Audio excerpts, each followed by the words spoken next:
Hey guys, how you doing? David Hess here with Paydirt DFS. This is Slate of Mind Week 6, the show where we talk about early game theory, early roster construction, and how we think we could take advantage of the mistakes the field might make to actually make more money. This is my co-host Ryan, who's in the Paydirt Discord. Um, how you doing, man? I'm good. I'm good. I think just as a precursor to the show, I should explain that I'm going to be potentially watching some of the Phillies game out of that eye, and I have Phillies gear on tonight. So people, if they're watching this after the fact, and I start swearing at my TV, will have some context as to why. Because I'm Yeah, going to for be in anybody that absolute doesn't know, is baseball hell tonight. For anybody that doesn't know as well, if you've missed past episodes, Ryan was once coached by me. I taught him DFS. He paid me for sessions. One of my most successful students ever, potentially more successful than I am. And so like we just started naturally like talking strategy with each other. And these are essentially just our recorded sessions, the conversations that we already had. So, how'd you do Yeah, last we've week, been Ryan? doing. Yeah, I was just gonna say we've been doing this for years, so I think recording it just made sense. It was like we both enjoy this, and I've gotten so much out of it from improving my play, but also just enjoying it, which is part of why I do it. So, how did I do last week? I played.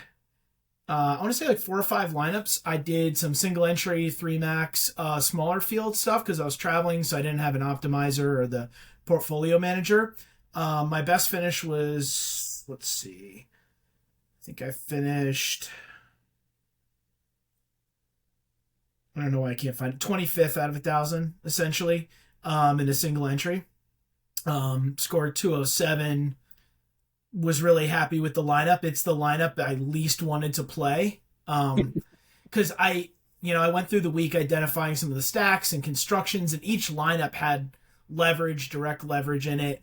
And this lineup was like, okay, I'm going to play Justin Fields and skinny stack with Garrett Wilson, and also added in the tight end sort of begrudgingly. I didn't think the Fields chalk was great, but and it really wouldn't have been, except they were getting blown out so bad that they just had junk time touchdowns and passing yards towards the end of the game. So I feel like it was kind of lucky to get there.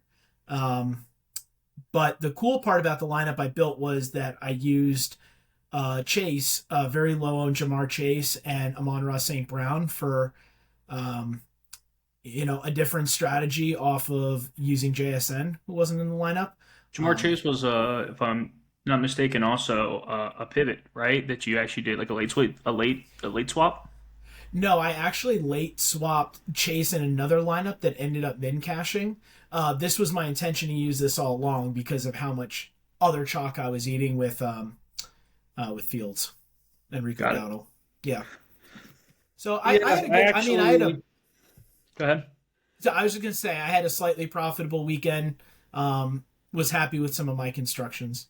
That's it. Yeah, I was almost profitable until I just went to check my lineup to talk about it and saw that there was a stat correction that actually costed me another $40. Um, Oh no, God! so I Absolutely had awful finished feeling. initially seventh place. I'm now in 11th. They took some points in the Titans defense.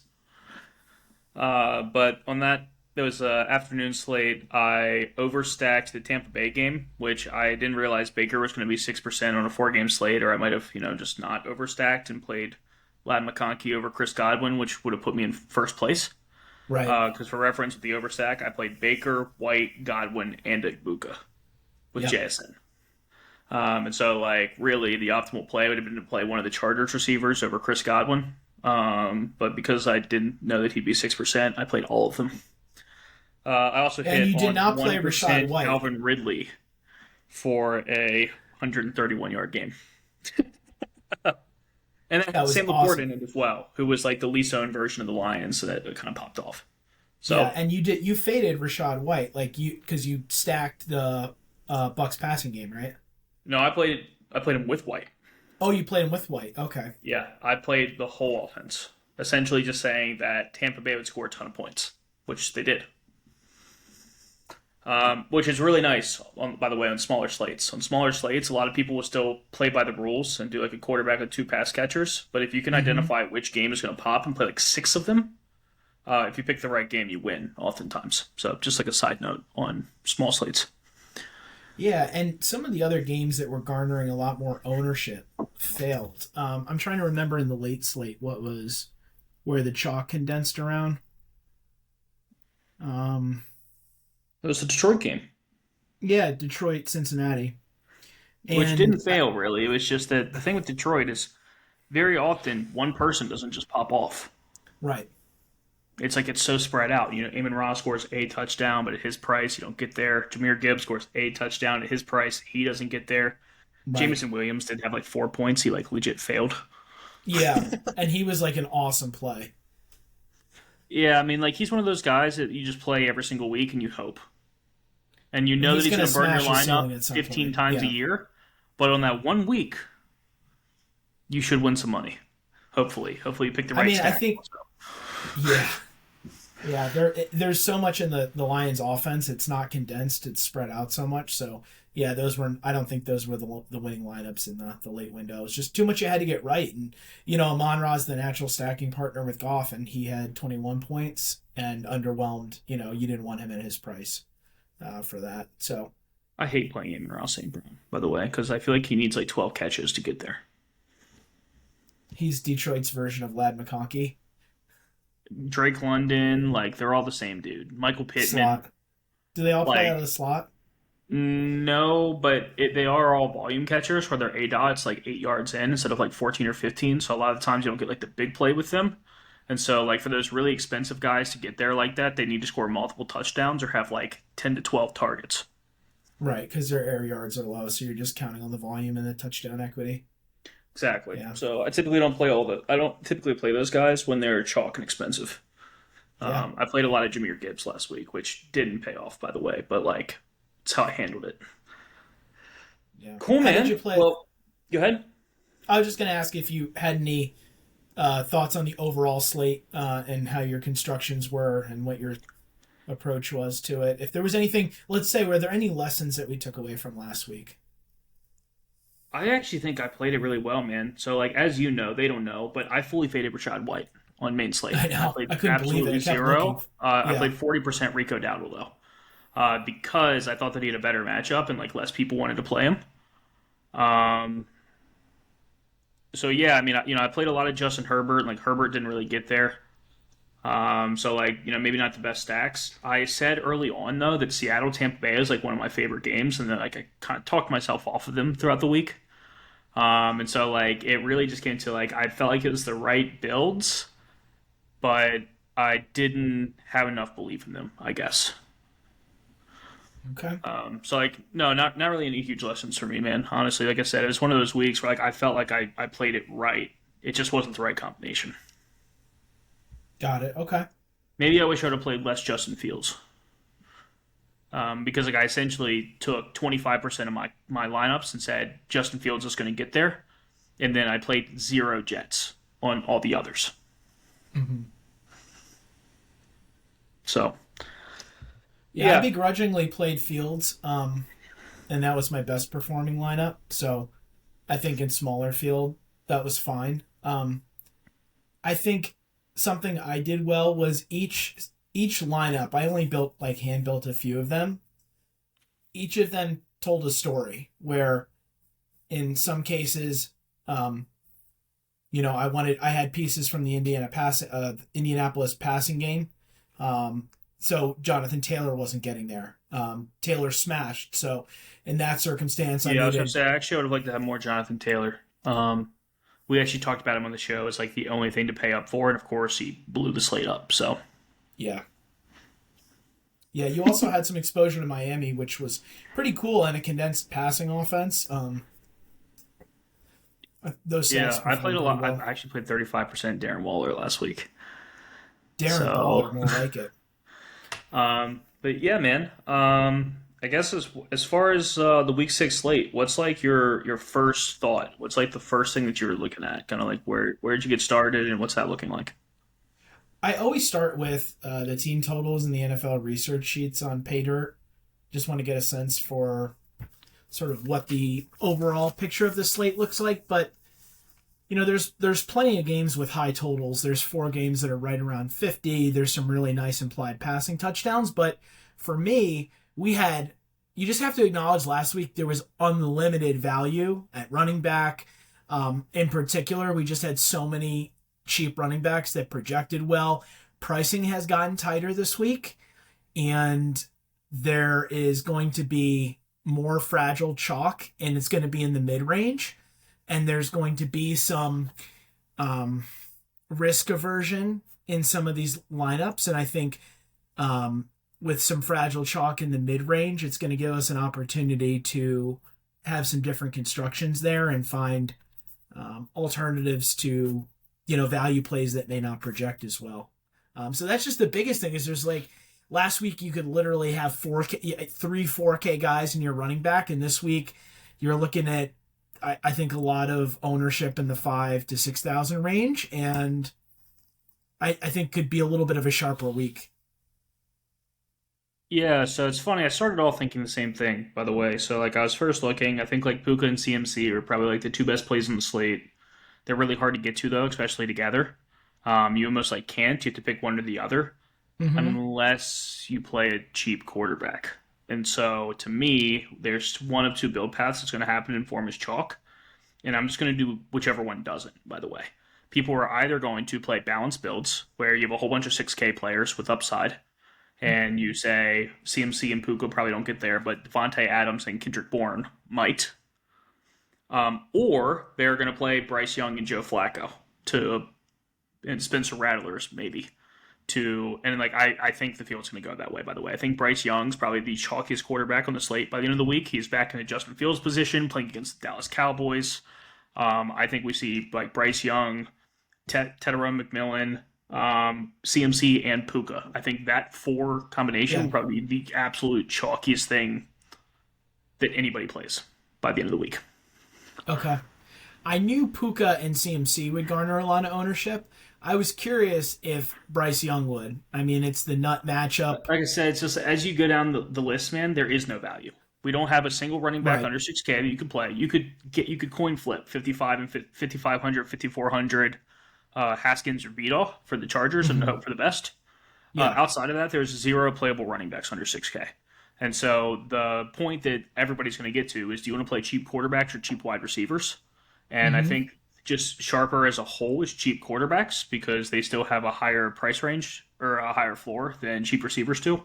And so with Joe Flacco's 4K, by the way, and it's starting for Cincinnati.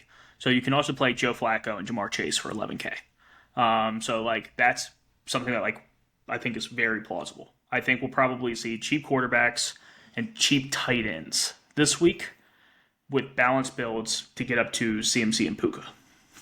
Okay. So that's going to be the construction we're going to see most of. It's going to be cheap quarterback. It's going to be Bryce, Tedero, Puka, CMC, mid-range throughout the rest. Yeah, or Flacco, Chase, maybe even Flacco naked. Honestly, people might play him without Chase. But I think Flacco at 4K is going to get a lot of ownership this week because there's such little value across the board. I bet Flacco's 10% owned. Really? And they're playing Green Bay, so I think it's possibly bad chalk. I will say if awful chalk. If no one's playing them, I'm going to. I will say that. But if they're chalky, I'm not touching them. I'm not playing Flacco against Green Bay either way. Man, at 4K though, all you'd have to do is score 16 fantasy points, and you could now afford anything that you want. Yeah. Have you looked at the pressure matchup for? No, because since Browning was the quarterback, Browning's the one that's going to show all week. We're not going to get Flacco. Okay. I mean, we can just take Flacco's bad. We can just assume that Joe Flacco is bad. But if we think that Green Bay is a good play, and a lot of people do, Josh Jacobs is also going to be chalk. You could play Flacco, Chase, and Josh Jacobs, all 3 together, just like Justin Fields last week, where Flacco is probably going to suck for 2.5 quarters, but he is going to get garbage time to rack up 15 fantasy points. And so, I think it's a really interesting play. Like I said, if nobody plays it. But if it's chalk and everybody's doing it, I'm not going to join them. No. So, and that's actually probably my, and I don't want to maybe get too far ahead of ourselves, but that game I am interested in being pretty underweight to as a whole, because of that dynamic. Um, the so we have the Bengals, which are everyone knows a disaster already. Their offensive line is awful, and we have a new quarterback who's traded over to play for them and to learn the playbook in a couple days. I mean, I don't know how substantial that is. We've seen Flacco do okay like this before, but with a non-existent offensive line and the pass rush that's expected to be there, which is actually supposed to be the second most pressure in the league against a guy with zero mobility, and people are going to have a significant investment in that game with a spread of 14. My sort of, early week idea is that I don't want to be heavily invested in that game that I don't think is going to be competitive. Sounds like a perfect spot for Josh Jacobs, though. Yeah, I think Jacobs is the best part of that game. I mean, if I think it looked to me, I mean, I know ownership is pretty early, but it looks like Green Bay passing game is also garnering a little bit of ownership. I mean, I'm interested in some Jacobs, but not overwhelmingly. I think Jacobs a great play. I'm curious. Like I said, so much of this is like on these early talks. I'm just going to talk through like good plays. Yeah. They become either better plays if nobody's playing them, like potentially best Mhm. play on the slate. Like if everybody goes CMC and Josh Jacobs has no ownership, I don't think that happens, by the way, because Jacobs is so much cheaper, like 1,300 or something. Yeah. But like Jacobs is an amazing matchup and an amazing game script. He scored a touchdown for like 27 games straight. Like Josh Jacobs is great. I also, in that game, funny enough, have a lot of interest in Dontavian Wicks. He's Okay. 3,700. Okay. He's got the best matchup out of all of them. He's actually second on the team in air yards. Since Jaden Reed got hurt, he's essentially in the Jaden Reed role. And so, like we've talked about, like cheap wide receivers or cheap tight ends and cheap quarterbacks. There's a couple of cheap wide receivers, with Dontavian Wicks being one of them that like I think I could have interest in this week. Okay. Yeah, I mean at 3,700, and one explosive play or a little bit of volume, you could get there with him. It's just the overall passing attack. I couldn't see myself stacking Green Bay. Um, I also like Tucker Craft. yeah, I want to take a look at his target share. I mean, I think it's pretty high. And I think if people are going to stack Green Bay, they're going to do it just with Tucker Craft because he's the most predictable passing partner. Um, If they're chalk by the end of the week, I'll eat my sock. okay. He's like Jordan Love's like 6.2K, man. He said like zero like games up there. Like I said, if you play Jordan Yeah. Love, you're essentially saying I'm not playing Puka and CMC. Okay. Got it. So So that's like I pretty say, unlikely. Yeah. yeah. So like I initially thought the 6K quarterbacks would be chalk until I realized Puka and CMC with no value. So like you're literally going to choose whether you want to play a cheap quarterback with Puka and CMC or a 6K quarterback with a mid-range lineup or a mid-range quarterback with cheap receivers to get the CMC and Puka. Those are like Okay. the three build paths that like you're going to have access to this week. Okay. Where do you think the most of your ownership's going to be going? Whichever one that no one else does. Okay. I think that they're all good. I think they Well, we all have think upside. yeah. If I had to guess, cheap wide receivers are going to be mostly unowned this week. And so, And the like, value we're is just going to going come to take from a gamble on a quarterback and couple of tight ends. these. Yeah, I think Darren Waller at 4K. Njoku's Yeah. 3,500. He got 9 targets last week. Isaiah Likely's back. He's 2,800 bucks. You got Flacco and Bryce Young, both sub 5K. I think Mm-hmm. all of those guys garner a lot of ownership. Okay. And then people play like Chris Olave, 5,100. There's like a couple like 5K guys that like are going to stack ownership, essentially, so you can get to two pay up guys. Like I said, I think most of them will be Puka and CMC, but you might have Jacobs and Puka. You might have Devin Achane and Puka. You might have Jamar Chase and CMC. I mean, like there's a couple of different combinations there, but like for the most part, I think that's going to be the build that everybody gets to because it's the most comfortable.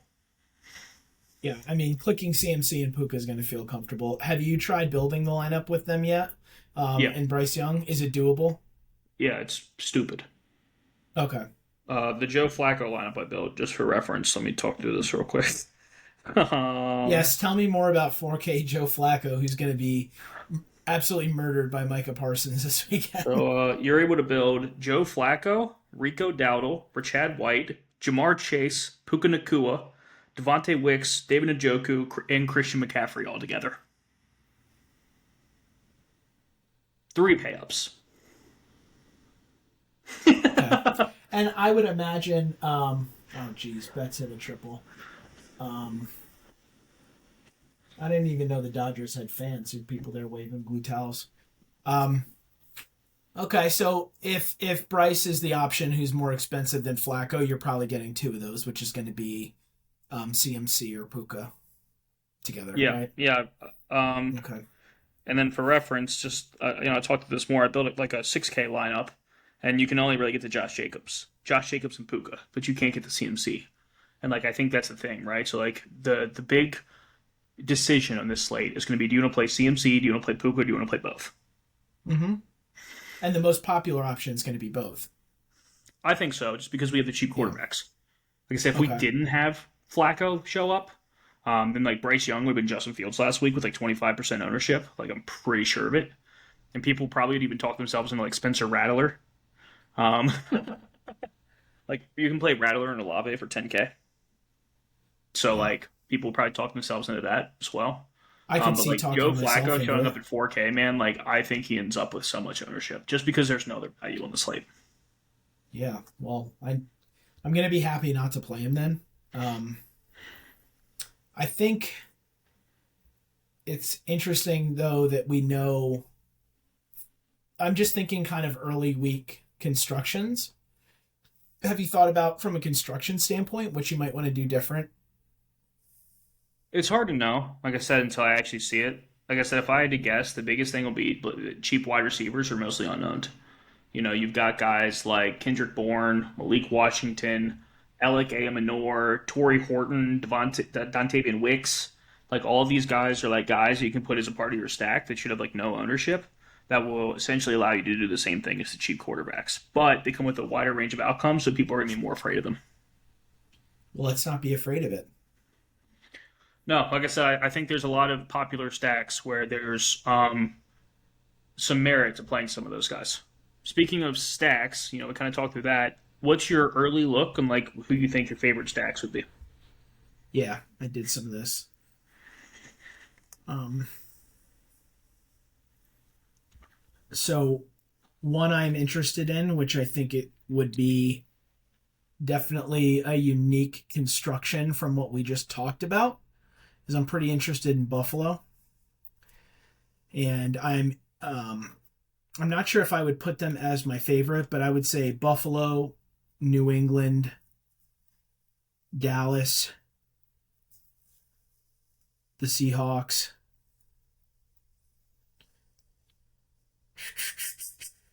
Let's see what else I had here. I had Carolina. I could see myself looking for creative ways to access Carolina too. Just we know that matchup with the Cowboys defense is really good. And probably some New Orleans as well. I mean, I've been talking about. I got to think through Green Bay a little bit more. I know I made some kind of sweeping statements that I wouldn't play them. I just think that game environment's not going to be competitive. The passing game's not going to get pushed. I watched a fair amount of the Bengals Lions fourth quarter last week and just watched them go into cruise control with David Montgomery and stop passing the ball. So, I have some hesitation there combined with the pressure rate. So, yeah, I would say Buffalo, New England, Dallas, and Seahawks are probably the 4 that I'm most interested in. Speaking of that, I actually on the show last week talked about doing golf David Montgomery and a pass catcher, and golf Montgomery and Laporta would have been the best way to play that game. That's wild. I mean, that's very counterintuitive though. The running back that doesn't get, passing work, but it's because of just what you said. If you remember back to the show, I said, if we think they own them, golf and a pass catcher is going to get there through 2.5, 3 quarters, and they're going to switch to David Montgomery, and you're going to get a full quarter of David Montgomery. and that's one of the reasons I'm less interested in Josh Jacobs. Potentially this week is I think that game could be so uncompetitive. We see Emmanuel Wilson 4-yard runs. I think that's the primary backup there. E. I think that Joe Wilson. Flacco without a playbook is a huge upgrade on Jake Browning for what it's worth. And the other important part to remember with that is that the Lions pieces are all expensive, and outside of Josh Jacobs, all of the Green Bay pieces are really cheap. And Yeah, so if but it you get also is 20 not a points from condensed them, offense either. that's true. You've got to get it right. But like I would almost guarantee that one of those pass catchers are in the optimal this week. Whether Yeah, is it's there any? Jacobs, Kraft, Daubs, or Wicks, or even Golden. They just came out of their bye Yeah. week. Golden might have more Mhm. of a role than he's had in the past. He might be scheming some stuff up for him. Like we see rookies really turn it on after the bye weeks a lot of the times. So like it's definitely a spot where like it's pick your poison. But like I think all of those dudes are in like a really good spot. So Okay.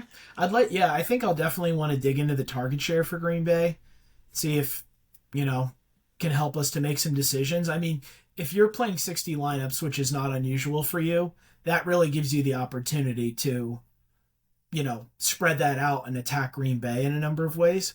Um, you can do that too with single entry and three max. You just have to be willing to be wrong, which I'm going to be okay with this week. Because I know in our last podcast, I think you were sort of challenging me to be okay with a little bit of uncertainty. And you don't have to get crazy in smaller field contests, but you know, I'll be willing to incorporate some uncertainty in those lineups too. yeah. So as far as my stacks, I've got four that really stand out. I have Yeah, eight tell that me are what you like. playable. It's really going to Okay. depend. So like I'm going to go over the four that I'm prioritizing. I'm Okay. hoping one of these four have zero ownership. If that happens, I'm going to go pretty much all in on them. So Okay. those four are the Rams, where I have a lot of interest in playing Puka, but with Stafford. Okay. I like that thought a lot. I don't think anybody will play Stafford. He's like 6,200. It's the most expensive he's ever been, but he's coming off back-to-back 30-point fantasy point games. And we just saw C.J. Stroud absolutely shred this Baltimore team last week. Yeah. Without being pushed Um, at all. yeah, Yep, and I think Sean McVay likes to give it to him. I don't think he really takes his foot off the gas at any point. And I really even think you'd essentially not be playing CMC, that you can play Stafford, Kyron Williams, and Puka, and kind of set up in the same way that we talked about golf with David Montgomery. And I think that that's got a lot of interest because also in the running back matchups, the Rams have the second best matchup on the slate. Yes. Yes. And so, like, I think that you can stack all of the Rams, and it's totally, like, doable. My next one is Jordan Love and the Packers. Now, obviously, I think it's a great spot, but like we were talking about, it's harder because you almost don't know where the production comes from. It's like if you were building that, I think you start with Jordan Love and then either Josh Jacobs or Tucker Kraft plus a pass Yeah. catcher, and you just hope it's the right one. Um, I have a lot of interest, like I said, in Dontavian Wicks, honestly, just because he's the cheapest and his air yards are high, and all you need is one big catch, and like it kind of pays off. Um, but that doesn't mean it's the best. Like I said, it's just something I've looked at. Yeah. My next one's Drake May, I think. But again, Yeah. the problem with Drake May is that there's Hunter Henry and then a whole bunch of nothing. So like you can play the corpse of Well, Stephon Diggs. Booty had like one big game and then you never saw him again. Demario Douglas gets 6 targets every 4 weeks. And so like you could really play May and Henry and just hope for the best, or May and Diggs. But it's another one where like you just don't know where the production's really going to come from. yeah. I was thinking Diggs and Henry would be the two stacking partners I'd want to use for the Those are the two that Patriots. I have down. But like I said, but Yeah. like Diggs, even we're hoping that it was a sign of things to come. But like we've seen one big week out of Patriots receivers before, and then they fade into nothingness. Just like I said, Booty, Demario Douglas, like we Hunter Henry, we've seen all those guys have a big game this year, but we haven't seen two from any of them. Yeah, but I Um, think I think just counterpoint to that, Diggs has a track record of being an alpha wide receiver, garnering a large target share, and just being much better than the booty, who's kind of booty.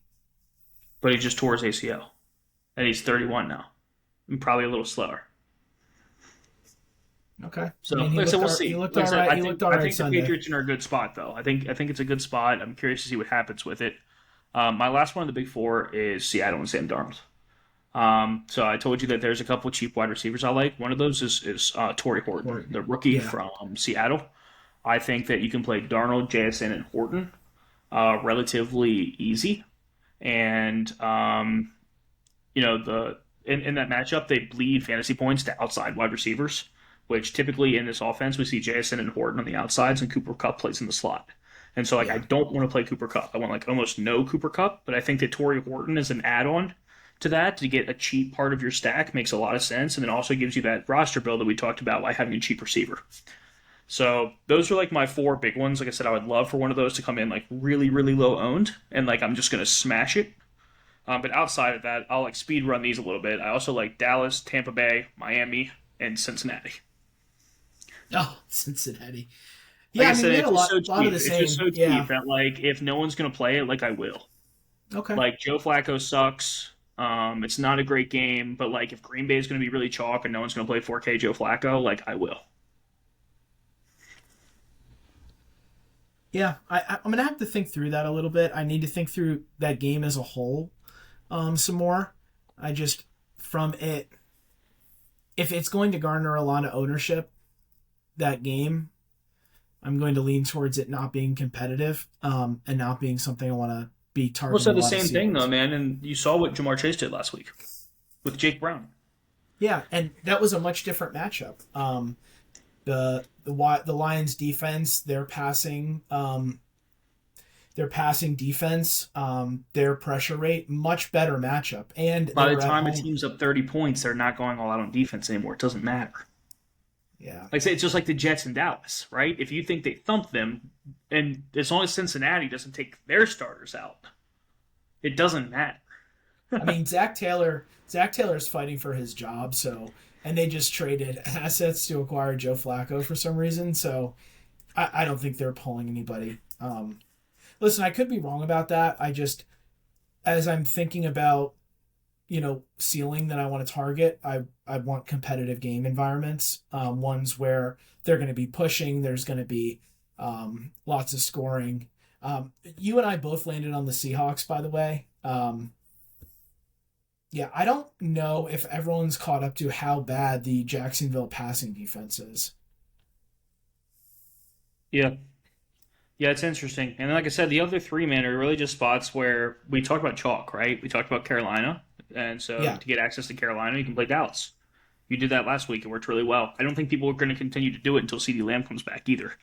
And so, yeah, like, I'm really happy playing, like, Dak with Pickens and Ferguson and then bringing it back with Chuba or Tet. yeah, Um, Christian McCaffrey. We think he's going to be chalk. Is he going to be chalk with Baker Mayfield, though? Probably not. And so, like, you can not play Puka Nakua and play Igbuka instead. Baker and Igbuka with CMC, and you have a whole different roster construction than everybody else. And then yeah. Miami, I think Darren Waller's going to be mega chalk. I don't think anybody will play Tua though. I also have a lot of interest in Malik Washington. I know that he sucked last week. He had 4 catches for 0 yards, which is absolutely insane. Um, Wait, how is that possible? Well, his A dot was horrendous. Like yeah, a lot of his catches were behind the line of scrimmage. that's how they Um, operate their offense a lot. I mean, they've tried to mimic what McDaniel did in San Francisco, and they just don't have the blocking and the personnel to really accomplish that. Um, Yeah, and like Jalen Waddle's performance kind of went under the radar last week because he didn't exactly like blow up, but like he was very good. And so like I think like Tua with Waddle and Waller or Washington and Waddle just kind of really gets you kind of in that interesting spot. And then I also think that people are going to have a good bit of interest in the Chargers. Again, I don't know if they're going to full stack them because of the price of Herbert, but yeah, like I would guarantee that one of those Chargers receivers are probably chalk again. And so like that's going to get you access to that good chalk and like an interesting roster construction. So that's kind of yeah. like where those plays came from. I had similar ideas, and last week I was very purposeful. Like I played when I wanted to flip the build off of Fields. I got direct leverage with Dallas and their pass catchers, playing with Pickens and Ferguson and stacking Dak. And that ended up actually being the best lineup, at least in my single entry contest, was Dak with Pickens and Ferguson. Not that Pickens had an incredible ceiling or anything, but just accessing that game environment in another way. So I could see myself coming up with some different scenarios where I do something similar. And if I'm going to eat CMC and Puka Chalk, I'm definitely going to want to do it in a unique way. And if I'm playing Bryce Young, it's not going to be with CMC and Puka. Yeah, and then I also have one more like kind of crazy play that like I don't know if I'm gonna do, but I'll talk about it. So there's two guys that I like, and we've done this before. This is gonna feel very familiar to you. We've had this conversation. The episode didn't air, but we had the conversation. I'm coming back around to Jerry Judy and David Njoku, and because I like both of them, and we've talked about cheap quarterbacks, I might throw a couple dart throws at Dylan Gabriel and stack the team. The thing is that Jerry Judy and Njoku are both at like all-time low prices, and Dylan Gabriel is also like sub 5K, and you can play all three of them for like 11K. And like I actually think David Njoku, by the way, is an amazing play. He's 3.5K. He had 9 targets last week with Dylan Gabriel. Like I'm hoping nobody plays him because I think he's the best play on the slate if he comes in under owned. And then Jerry Judy with Dylan Gabriel was used in a lot better way. He still had his like, regular drops and everything, but like this Pittsburgh defense isn't like super good against wide receivers. They're not super bad either. It's like one corner's bad, one corner's good. It just depends on the matchup. And so like it's kind of like potentially too cheeky when there's like a lot of good spots. But I think that it's interesting if you wanted to play a low owned stack that no one's going to play. Okay. Do you know the team that has the worst expected pressure this week without It's the looking? Colts. No, who's expected to get the worst pressure they're facing? Oh, I'm not sure. I said the second worst already was the now Joe Flacco led Bengals. The only team that's expected to get more pressure in the pocket this week is Joe Flacco's previous team, the Cleveland Browns. So, Yeah, I mean, I'm um, sure that'll happen, but at the same time, I think that the coach is just relatively good. Like what you're probably looking for at that is just like a couple quick throws where you break one big. yeah, they And did let get me the just ball come out of his back with hands that. very quick. I'll Yeah. also just come back with that Pittsburgh is the worst team on the slate against tight ends. Okay. Well, if you're looking for value, I mean, I'm definitely interested in looking at Like I said, the David other. Njoku is really the guy from that I like am going to play a lot of. I don't know that I'm going to get to any Jerry Judy or Dylan Gabriel. I just think that it's interesting, but like I am going to Yeah. play a lot of David Njoku. I think that he's probably the best tight end play on the slate. Okay. Awesome. Um, cool. So we talked through games. So I guess outside, before we wrap everything up, do you have any one-off player stands that you're kind of looking at this week? Are there anybody that's really stands out to you that you think might be a good play that nobody's talking about? What's like? What are you looking at? So I think, I mean, this isn't the hottest take in the world, but if a lot of the ownership is going to condense around McCaffrey and Puka, I want to take an overweight stance on Jonathan Taylor. Um, the matchup, um,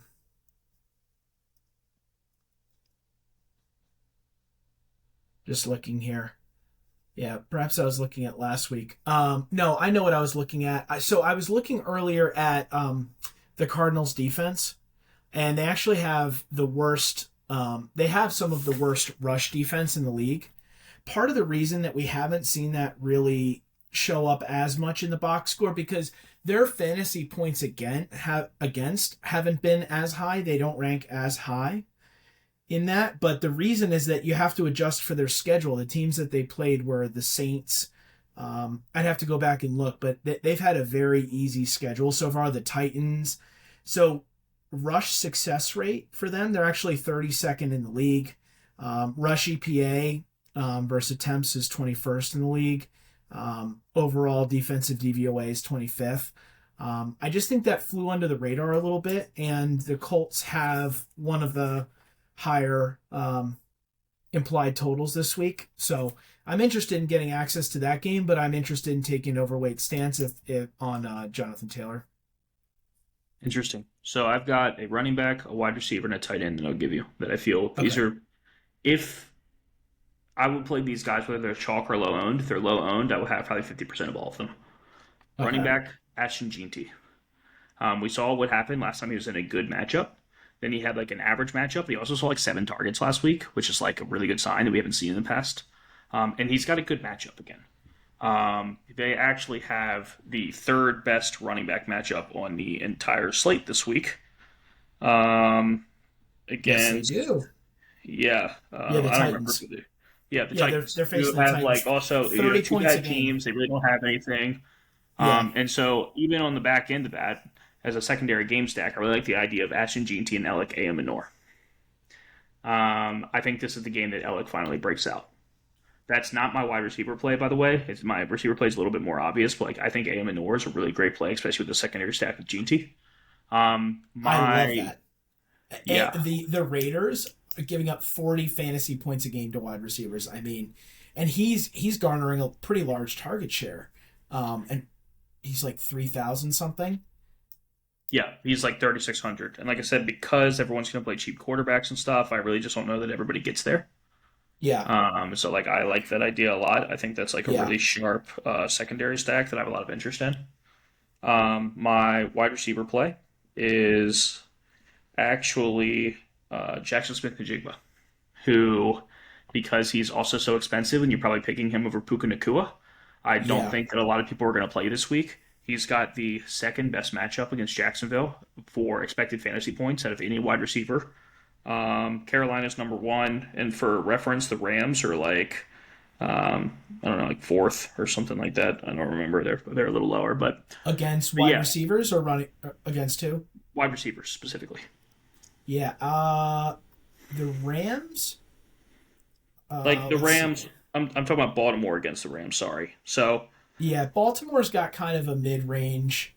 Um, they're giving up like a decent amount of points to they get wide shredded by receivers. slot receivers specifically, though. And so I'm curious. I think the last time I checked, Devontae Adams plays in the slot more than Puka does in this current version of the offense, but I'm not positive.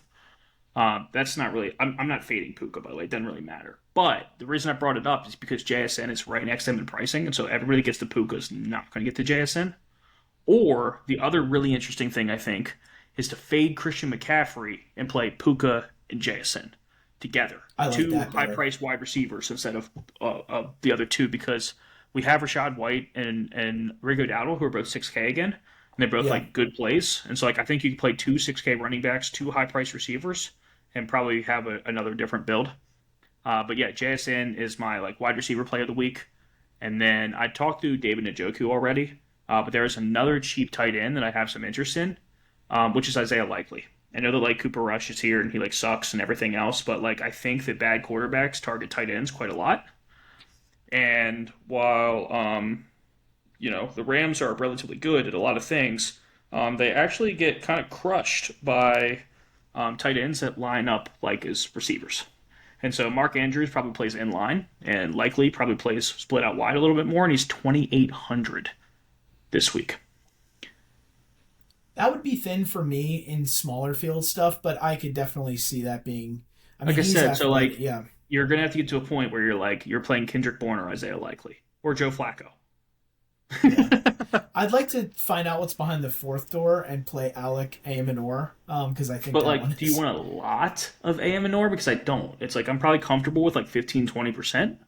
Yeah. But like with these guys, I think the most important thing is that you don't go over on any of them because we don't know who's going to hit. It's like you're Yeah. probably wanting, a couple of lineups with each of them and hoping you get the right one. And so I think the cool thing with Isaiah Likely, again, is that he would do a secondary stack with Puka Nakua or Kyron Williams. Right. And so if that game turns into literally anything, and Cooper Rush isn't that bad, by the way. Like I said, I know he didn't have like a good game last week, but he's like a They faced serviceable. the best defense in the league too. Yeah, I and think think as about when he soon, was on Dallas. He was serviceable. This Baltimore offense is not dead. no. He's way better than Jake Browning. I'm not saying he's a great quarterback, but like I think he can make fantasy performances out of some of these players. I don't think we have to write them all off. Like I said, and likely was seeing like 4 to 5 targets a game beforehand. At Yep. 2,800, I mean, he catches one touchdown, you're good.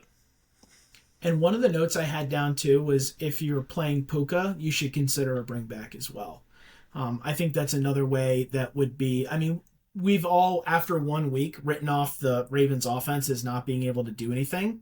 But if Puka's hitting a ceiling, just talking probabilities, there's a decent chance that the Ravens, if they're passing into the fourth quarter, the Ravens are at least doing something.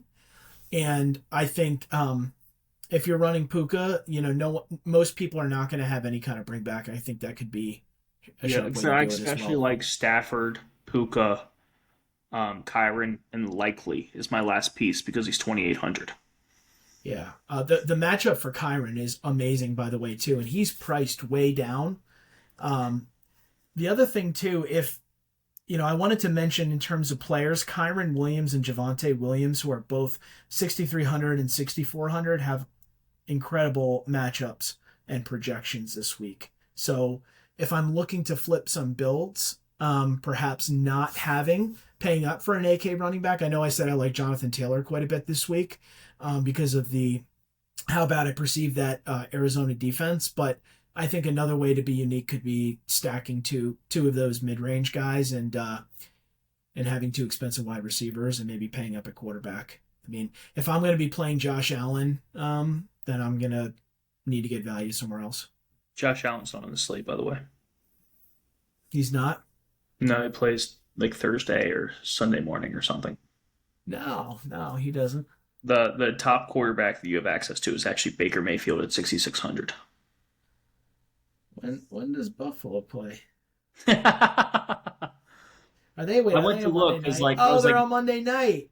Oh, yeah, no. I was like, how did I miss that? So I just went to look while you were talking about it. My bad. And so that's the other thing that why the cheap quarterback is so good. By the way, it's because there's no top quarterbacks on the slate. We do not have Josh Allen. We don't have Lamar Jackson. We don't have Joe Burrow. We don't have Jaden Daniels. We don't have any of the top quarterbacks that actually went top 8 in ADP in fantasy football drafts are not on this slate. Yeah.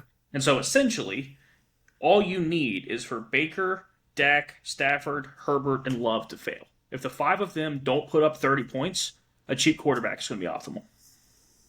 Okay. And if you're going to play Bryce Young, we need to find a creative way to do it. If he's going to be, I'm not going to play Bryce Young, by the way, because here's something for you. You talked about the predicted pressures. His predicted pressure matchup is horrendous. It's absolutely horrible. I would not be playing Bryce Young in any way or any capacity. Okay. We'll have to review those numbers together. I hope that everybody plays Bryce Young because I want all the Rico Dowdle again. Yeah, Rico Dowdle's going to have a massive workload, and I think the matchup for the Dallas, they've given up a bunch of points to running backs. Especially they're fifth most. Yeah. Yeah, and he had a lot of catches, so if they are getting a lot of pressure, might he dump it to Rico Dowdle 5 or 6 times a game? So I'm just seeing Carolina this week as being right at 50% pressure rate. 1 sec. I just had this up a second ago. But if I'm going to be playing a contest where 25% of the people are playing Bryce Young, I'm not going to be playing Bryce Young there. But I said that last week about Fields. Yeah, so the thing here that's scary is that his EPA when he's under pressure is negative 0.527. That's his quarterback play, right? So he's 0.120 in the positive when he's in a clean pocket. Yeah, when he has a clean pocket, yeah. When he's pressured, he's the 5th worst quarterback on the slate. And he's going to be pressured at an above average rate. And so, I personally would not be playing Bryce Young. I actually think I'm going to play Dallas's defense this week because Bryce Young is already a bad quarterback. Yeah, well, you're going to get good leverage. I mean, they've been performing a little bit better. Well, not tremendously, but anyway, you're getting leverage if you do that. The 3 quarterbacks that have good matchups but that are projected to get a lot of pressure that don't perform well under pressure are Bryce Young, Justin Herbert, and Mac Jones. And so, those are all 3 guys that I initially wrote down that I've put red X's through that I'm not going to touch. Yeah, and something for, just to talk about what this show will include. I mean, this is something David and I are looking a lot at, and as we're going back week by week and looking at the expected pressure rates, the quarterbacks that are in stacks that are having the most success, we're definitely seeing a correlation between that. So I don't mean to be quoting off the wall stats, but offensive success, I mean, I think we're now getting to an age where we recognize that the game is won and lost many times in the trenches, and these pressure rates are helping us to determine which quarterbacks are going to be operating in clean pockets and which are going to be facing a lot of pressure, and who performs well in those situations. I actually do you have anything to add to that? Yeah, I like off the wall stats, and I don't apologize in any way. Don't apologize. I'm a big believer that I know ball when it's on its own is dangerous. But when you're able to contextualize real life football with stats to back up your knowledges and what you think, that's when all this stuff gets really dangerous. And so like my for you guys that don't know, my personal brand is really rooted in like game theory, actual football knowledge, but backed up by like really good data and statistics to like contextualize everything that I'm looking at, so that it's not just like these like weird, insane biases that my brain comes up with. But yeah, I mean, as far as football goes, it's common sense. Like if you have a clean pocket, you're going to do well. And there's quarterbacks that perform well in bad situations. There's numerous quarterbacks out there. Baker Mayfield being one of them. That if you blitz Baker, he's not any less dangerous. He will Baker's a still shred dog. you. Yeah, he He's a will dog. 100% still shred you. But then there's other quarterbacks like Jared Goff that it's a night and day difference. When he's unpressured in a clean pocket, he's one of the best quarterbacks in the league. When he's pressured a lot, he like kind of frazzles him and he doesn't do super well. And so Hmm. like there's just a lot of quarterbacks where like these kind of correlations like really make a lot of sense and matter. And so it's Hmm. like tiebreakers, like checking things out, especially when somebody's chalky. I think it's just a really good way to like contextualize what you're looking at. Yeah. Yep. I want that. I was looking at team totals and pocket pressure, and we landed on a lot of the same stacks, um, and none of them were Carolina. So I really like the idea of playing a lot of Rico Dowdle, getting direct leverage if people are going to be condensed on Bryce Young. I will happily fade Carolina. The reason I played Justin Fields as chalky as they were is because I thought even with the pressure he just run. Yeah. And so like a lot of my Justin Fields I actually played different than everybody. I played Justin Fields and Brees Hall with no Garrett Wilson. Like over 50% of my Justin Fields lineup were Justin Fields and Brees Hall. Because you were just Because I playing the thought he running would run a attack. lot and not throw. I didn't think he'd Yeah. throw. I just thought he was going to run for his life the whole game, and he Yeah. did. So like I ended up getting kind of burned at the end because Garrett wasn't caught that. He had like 15 points. It really didn't matter. Yeah, But 19, but it was not, optimal. yeah, but Bryce Young, while he might run a little bit, he might get an extra 3 points running the ball if he doesn't fumble. That's like not really his strong suit. So like I'm personally like I know this week, especially if he's chalky, that I'm fully comfortable fully fading that spot. I might play a little Tet, maybe, but I really want Rico Dowdle in that spot. Like I hope that everybody plays Bryce Young because it means Rico is going to come in like unowned. Yeah, I like it. I think I'm going to be there with you. Oh my gosh. And we just Dominated also by have so Max many good Kepler. games this week. It's like last week we really didn't have a lot of good spots. You had to like Yeah. really squint to see like something else that you wanted to play if you weren't playing Detroit or the Jets. Mm-hmm. And so like, but this week we have so many good games and so many good spots. So there's just no possible way that I'm playing terrible teams at chalk, Yeah. I especially think if we no one's often playing find Tampa Bay ourselves. and Seattle. Like I said, I think both of those teams are going to come in really under owned again, and I'm going to stack both of them for a ton of my lineups. Yeah, I'm going to have a good amount of Seattle. I'm interested in Indy a lot too. I think I'm going to have some exposure to both the passing game and the running game there. To end this off, I'm pulling up a lineup just to show you and everybody else kind of like what these builds look like that I've talked through. Okay. Like I said, because I think that we actually have a lot of really cool stuff that we can do this week. So let me share my screen. We'll go through a quick build real fast, and then we'll hop off. Yeah, sounds good. So if we talk about, we're gonna do Seattle here since we both kind of landed on Seattle, and like I Yeah. said, I kind of like took a stand on JSN as my guy this week. So Sam Darnold is still only 5,400, which is absolute Oh insanity. man. Yeah. You can And play how much is Bryce Young? 47. 47. Okay. Jackson Smith Njigba with Torrey Horton at 4,100. I don't want to play a Jacksonville player. I'm probably not going to have a run back on the majority of these. We can get. I'm going to take the Dolphins defense because I told you that Herbert's got like a pretty bad pressure matchup at 2,200. I think that's worth it. That's why I played the Titans last week, and it kind of paid off. They had like 9 points. And Um, one thing to keep in mind, I looked at the injury report for the Chargers today. If Joe Alt and Mekhi Becton are going to be out again, like that, I'm wondering. I think those pressure rates are probably getting inflated because of the offensive line injuries there. But if they're out again, that's I think even more reason. Like Joe Alt's out for the season. he is. Yeah, he's Are on you injured sure? reserve. I know he's on injured reserve. I mean, like it might not be the season, but like it's a while. Um, he was on the practice report as DNP. I don't think so. I think you're thinking of the other. You're thinking of the other guy they signed to a massive deal. Could be right. Yeah. But either way, Slater, like they Rashawn have like Slater. cluster injuries on the offensive line. I like Miami there for 2,200, and you're getting some. If people are going to play the Chargers passing So attack, you're getting some leverage. now that we're here, right? Look, I mean, Okay. we have 7,100 still. Why don't we put in Puka and CMC and see what it looks We like? can't do Puka and CMC. You're gonna have, like I said, on this one we're gonna do two high price receivers. We are doing Puka. I thought we Are would you do sure you Puka. can't, or you'd have to go really cheap on flex? Is that why? Yeah, I mean, like I don't want to. I mean, you Okay. definitely can, but so like we're talking, like you could do Alec, I guess, if you really wanted to. But I kind of wanted to do Josh Jacobs at 7,300, Okay. and that leaves us with like you could do Pittman, who I like this week, Marvin Harrison Jr., who I also like this week. You could play the chalk with Chris Olave at But 5,100 at this point. But like this lineup, I mean, if we think Bryce is chalk, you're getting the Rico Dowdle. You're getting the Rico Dowdle leverage. If we think CMC's chalk, you're getting the Puka, Jackson Smith, and Jigba, two high priced wide receivers leverage. and Um, just before I move on, you could take that one step further, and if Pearsall plays for 50 he's not. They something. already said that he's probably out. Oh, I okay. do think that Kendrick Bourne's interesting though. He's 4K. Okay.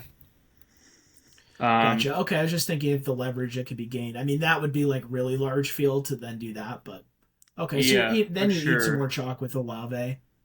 Yeah, I mean, I like It's an Pittman awesome here a lot lineup. too. But yeah, I mean, it really doesn't matter. Like I said, you have a lot of different stuff you could do here. And I mean, even outside of this, right? This 2v2 right here at the end, if you don't want to play Jacobs, you could play Ginty at 16. You could play Kyron Williams.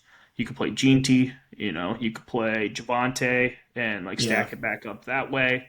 So like if we look at this when we play Kyron Williams, now at 6,400, you could do Brian Thomas. I don't really want that, but Waddle, no one's going to play. You can put Tet back in now. Zay Flowers is like a stack up back with, we played two Rams guys, so like Zay Flowers here. hmm There's just a lot you can I do think with a that's lineup smart. that looks Yeah. like this. It wasn't that hard to And if you build. wanted CMC, I mean, you can do that just to show everybody. So like if And the you reason wanted I the to, reason I said that was we have a pretty unique stack, at least from our early week perception. Like, if you really want to run CMC and Puka together, you this could do this way. yeah, I just don't know that CMC plus these bums down here You is don't want to have to technically have too many better bums. Yeah, is technically better than Josh Jacobs and Chris Olave right. from like Because you any have to get the standpoint. bums right. Then it's hard to get a lot of bums Yeah, right. I would just rather two 6K guys there, honestly. Like I said, like Gene T's Yeah, like my guy this week. So like, but like Gene T's probably too much leverage here. You'd probably want to play Josh Jacobs because he's going to be also relatively chalky. That's why I did what I yeah, did. Where like Josh Jacobs is probably going to carry ownership and it won't put you in like a crazy spot. He's got the best matchup on the planet. yeah. And then like I said, at 5,400, it's like me personally, I probably play Pittman. Honestly, I think Pittman's in a really good spot. I think Daniel Jones is in a really good spot. I think that's like a really nice spot against Yeah. Arizona. And if I'm playing smaller field, which I'm probably going to do again this weekend, I'm probably just eating Olave there. Yeah, like I said, I'm fine with Olave there. I think Marvin Harrison Jr. is in a really good spot on the other side of that game. You can play Romeo Doubs and eat that chalk. Olave. You've got the two Chargers running backs, so you can take a coin flip there. You've got Yeah. Kendrick Bourne right here at 5K, which we just talked about as like CMC leverage. So like you could play Kendrick Bourne, and then that just lets you get a better defense. We could come back and play. Wow, it's really not any better, is it? We'll just stick this Browns. in here, I guess. Yeah. No, Browns have a nice pressure rate against Rodgers, and he has not performed well under pressure. So yeah, I mean, there's just a lot of really interesting things I think that you can do with stacks like this, where like taking just a cheap player from your stack, which Torrey Horton, by the way, just to show you guys. I mean, like 4 targets, 5 targets, 4 targets, 3 touchdowns this year. Jacksonville's absolutely horrendous against wide receivers. Like I actually They don't really think this are. is that bad of a play. Is in Seattle stacks. Don't play Torrey Horton by himself. Yeah. I'm worried a little bit about how much his scoring's been dependent on touchdowns, but Sure, but like I said, these are also pretty bad matchups, right? We had like Tampa Bay, we had Arizona, we had New Orleans, we had Pittsburgh and San Francisco. And these games like didn't shoot out in any way. It's like if Jacksonville scores points, which they can, Seattle's defense isn't a world beater. Who's to say that he wouldn't get 6 targets at 4,100? I like it a lot. I like how this lineup came out. Cool, man. Well, let's end this off by picking a player that like is your guy for the week early on. You don't have to like swear by this guy or whatever. I'm just gonna say like, for me this week it's Jackson Smith and Jigba. Like I think like that's like the guy that if I had to pick to be like a GPP winning play this early on in the week, Jackson Smith and Jigba is my guy. Yeah, I'm gonna take Jonathan Taylor. Sounds good. Yeah, we got super crazy by picking 7 and 8K guys. Well, I mean, I'm also perfectly fine to take David Njoku there, but that also feels like cheating because he's too cheap. It's cheating in the other direction. Cool, man. Well, as always, appreciate you for spending your evening talking football with me. Look forward to doing this again next week, seeing how we do. I think there's a lot of really interesting, unique angles on this. I also think it's the first time we've had tight pricing all year that like actually makes you use your brain. Yeah, last week was mindless. Just click, click, click, cheap running back. I mean, there was no reason to get away from it. Yeah. I mean, like I should have played 80% Dowdle. I don't know why I didn't. I played 40, but that really wasn't enough. Yeah. If everyone's if Bryce Young's gonna be the chalk this week, let him come beat us. Man, I like Rico Dowdle. When he was a free agent, I wanted Washington to sign him so bad. I was like, he's so underrated. Like he could be our 3-down guy, and like. So like I like Rico Dowdle like a lot. I think he's better than Chuba Hubbard. He should be the starting running back, but that's a whole other story. But yeah, man, appreciate you for talking with me. Looking forward to talking next week, and have a good night. Yeah, you too, David. Thanks. Good luck, everybody.